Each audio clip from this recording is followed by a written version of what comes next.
Hi Cutler Bay, it's your Mayor Tim Mirbach here. As you all know, the environment is very important to Cutler Bay. And we live in a beautiful paradise, and we're very close to the water. However, along with that comes risk. We're susceptible to stormwater surge and as well as sea level rise.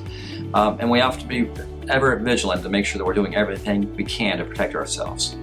Now, I've been appointed by the county or the Biscayne Bay Advisory Committee, and I've also been appointed by the League of Cities to represent the state for the concern and health of Biscayne Bay.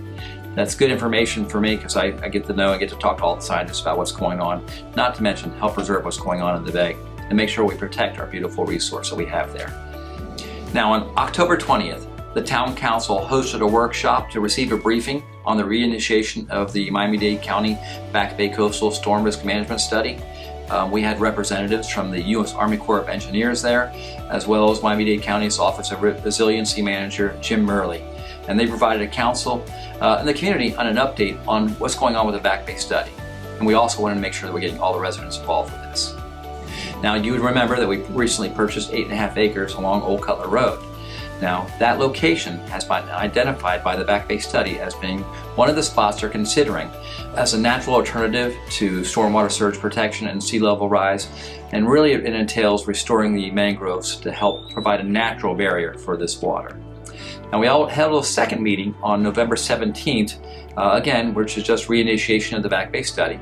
And we're looking for public involvement as well as getting additional information from our scientists on how this will provide the alternative that we need to protect Cutler Bay and the rest of the surrounding communities. Now, since then, as the representative of both studies, I've presented this information to the Miami League of Cities.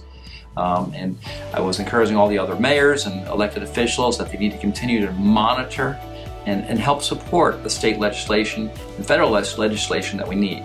Because all these projects take money, and if we don't all get behind it and start lobbying the state and the federal to bring us the money down, it'll never happen. So we're getting them on board. We're also working very closely with our federal congressman, Maria Salazar, and as well as our state senator, Alexis Calatayud, and our state rep, Alina Garcia, as well as our local district commission representative, Danielle Cohen-Higgins, who, by the way, is also on the Biscayne Bay Watershed Advisory Committee along with me. Again, my goal is to look for funding to help get all these projects done, and I'm trying to encourage all the other elected officials to do that with me. Part of this is making sure that everybody has the information that they need, and we also need public involvement. Now, tonight at 5 o'clock, Miami-Dade County Office of Resiliency and the U.S. Army Corps of Engineers will be hosting a meeting to talk a little bit more about the Back Bay study.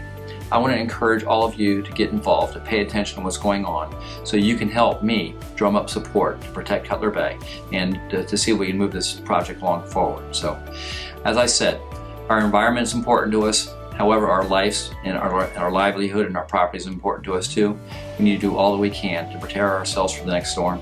So, guys, get involved and give us your thoughts. There will be a link right here on our website to tell you how to access the meeting tonight. It is a Zoom meeting, so you don't have to drive there in person. So if you have some time, please participate. That's all for now, Cutler Bay. So as usual, God bless America and God bless Cutler Bay.